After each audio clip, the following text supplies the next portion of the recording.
ഈശ്വമിശിഹായ്ക്ക് സ്തുതിയായിരിക്കട്ടെ. ഈശോ നമ്മളെല്ലാവരെയും സമ്മർദ്ദമായി അനുഗ്രഹിക്കട്ടെ.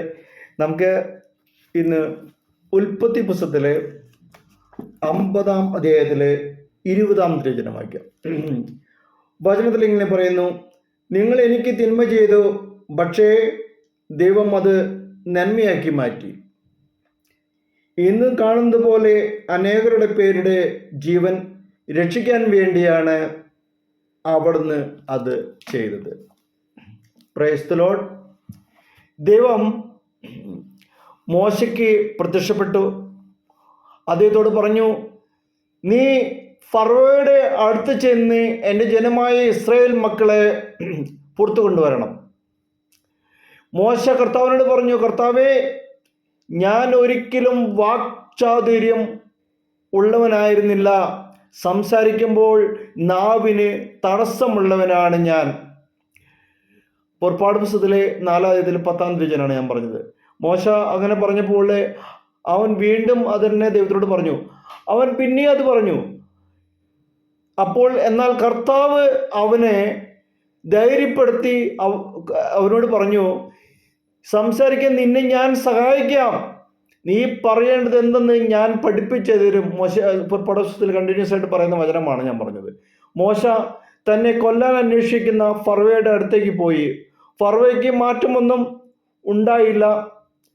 ഫറവോയുടെ ഹൃദയം കഠിനമാവുകയാണ് ചെയ്തത്. എങ്കിലും മോശ രക്ഷയിലേക്ക് ജനത്തെ നയിച്ചു. ഇതുപോലെ നമുക്കെതിരായ പല വ്യക്തികളുടെയും അടുത്ത് പോകാൻ ദൈവം നമ്മോട് പലപ്പോഴും നമ്മുടെ ജീവിതത്തിലൊക്കെ ആവശ്യപ്പെട്ടിട്ടുണ്ടായിരിക്കാം. ജോസഫിനെ സഹോദരന്മാർ അസൂയ കൊണ്ട് അടിമയായി വിറ്റു. നമുക്കറിയാതെ വചനത്തിൽ, പഴയ നിയമത്തിൽ ഉള്ള സത്യമാണ്, അല്ലെങ്കിൽ വചനമാണ് പറയുന്നത്. ജോസഫ് പൊത്തിഫറിന്റെ വീട്ടിൽ വിരുന്ന്. പൊത്തിഫറിന്റെ ഭാര്യ ജോസഫിനെ പാപം ചെയ്യാൻ പ്രേരിപ്പിച്ചു. നല്ലവനും നിഷ്കളങ്കനുമായ ജോസഫ് അതിന് വഴങ്ങിയില്ല.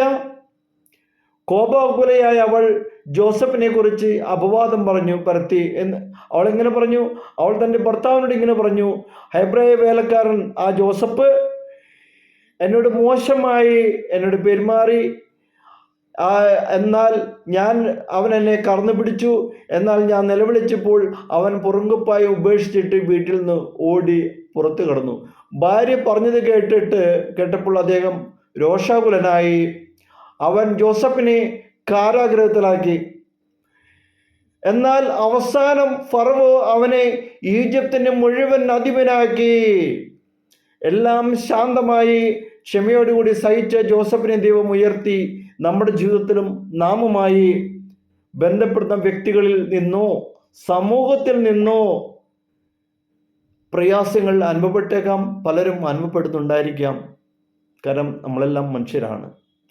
ചെയ്യാത്ത തെറ്റ് ചെയ്തെന്ന് പറഞ്ഞിട്ടുണ്ടായിരിക്കാം, ഇപ്പോൾ കൊണ്ട് നടക്കുന്നുണ്ടായിരിക്കാം. അപ്പോഴെല്ലാം ഈ ജോസഫിൻ്റെ ജീവിതം നമുക്ക് മാതൃകയാകണം. ജോസഫ് പറഞ്ഞു, നിങ്ങൾ തൻ്റെ സഹോദരന്മാരോട് പറഞ്ഞാണ്, നിങ്ങൾ എനിക്ക് തിന്മയായി ചെയ്തതെല്ലാം ദൈവം അത് നന്മയാക്കി മാറ്റി. അതെ, അതാണ് ഉൽപ്പത്തിയിൽ പറഞ്ഞത്. നിങ്ങൾ എനിക്ക് തിന്മ ചെയ്തു, പക്ഷെ അത് ദൈവം എന്ത് വിചാരിച്ചു? അത് ദൈവം നന്മയിലേക്ക് മാറ്റിക്കളഞ്ഞു. അത് എന്തെല്ലാം തിന്മയുണ്ടായാലും നാം ക്ഷമിച്ചാൽ ദൈവം നമ്മെ ഉയർത്തും. പക്ഷെ നമ്മുടെ സമയത്തിലല്ല, ദൈവത്തിൻ്റെ സമയത്തിലാണ് എല്ലാം നിശ്ചയിക്കപ്പെട്ടിരിക്കുന്നത്. ഉൽപ്പത്തി 29-ാം അധ്യായത്തിലേക്ക് കടന്നു ചെല്ലുമ്പോൾ നമുക്കവിടെ കാണാൻ സാധിക്കും. അവിടെ ഒരു യാക്കോബിനെ നമുക്ക് അറിയാം. യാക്കോബിൻ്റെ കഥ നമ്മൾ അതിൽ വ്യക്തമായിട്ട് വിവരിക്കുന്നുണ്ട്. ലാബാന്റെ സുന്ദരിയായ മകൾ റാഹേലിനെ ഭാര്യയാക്കാൻ 14 വർഷത്തോളം അദ്ദേഹം ലാബാന് സേവ ചെയ്തു. സൂത്രക്കാരനായ അമ്മായപ്പൻ യാക്കോബിന് റാഹേലിന് പകരം ലയയാണ് ഭാര്യയെ നൽകിയത്. 7 വർഷം ആടിനെ നോക്കാൻ റാഹേലിന് ആടിനെ മേച്ചാൽ റാഹേലിന് നൽകാം എന്ന് പറഞ്ഞു. വീണ്ടും അങ്ങനെ 14 വർഷം റാഹേലിന് വേണ്ടി യാക്കോബ് ആടിനെ നോക്കി. അങ്ങനെ റാഹേലിനെ ഭാര്യയാക്കി. വീണ്ടും 6 വർഷം കൂടി ആടിനെ വീണ്ടും നോക്കി. 20 വർഷത്തിനിടയ്ക്ക് 10 പ്രാവശ്യം കൂലി വെട്ടിക്കുറച്ചു. പല രീതിയിൽ യാക്കോബിനെ ലാബാൻ വഞ്ചിച്ചു. യാക്കോബ് എല്ലാം ക്ഷമയോടെ സ്വീകരിച്ചു.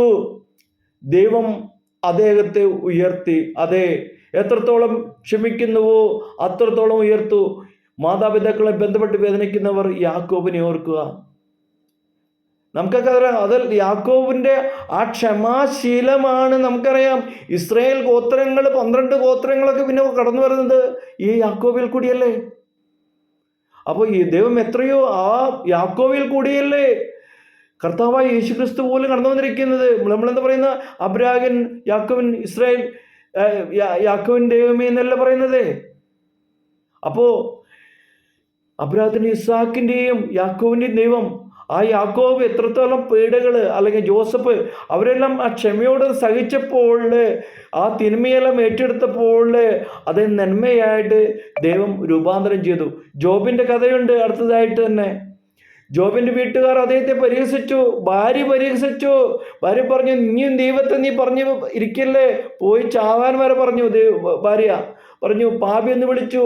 ജോബ് അതിനെതിരായി അവലാതി ആരോടും പറഞ്ഞില്ല, ക്ഷമിച്ചു. അവയെല്ലാം സഹിച്ചു, ക്ഷമിച്ചു. തന്നെ ഉപദ്രവിച്ച കൂട്ടുകാർക്ക് വേണ്ടി പ്രാർത്ഥിച്ചു.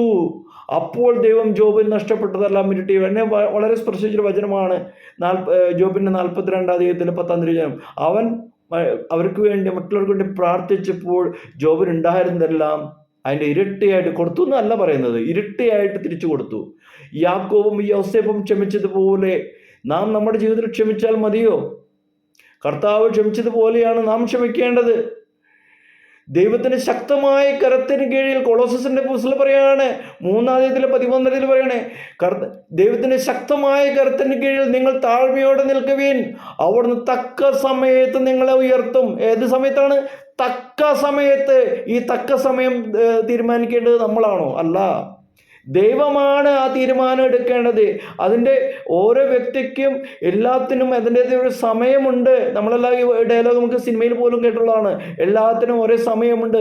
ആ തക്ക സമയത്ത് ദൈവം അത് ചെയ്തിരിക്കും. അവിടെ തക്കുന്ന സമയത്ത് നിങ്ങളെ ഉയർത്തും. ഭൗതികമായിരിക്കാം, ആത്മീയമായിരിക്കാം, പക്ഷെ തക്ക സമയത്ത് നിങ്ങളെ ഉയർത്തും. 1 പത്രോസ് 5 പറയുന്നുണ്ട്, കർത്താവ് ഇങ്ങനെ ക്ഷമിച്ചു എന്ന് പറയുന്നുണ്ട്.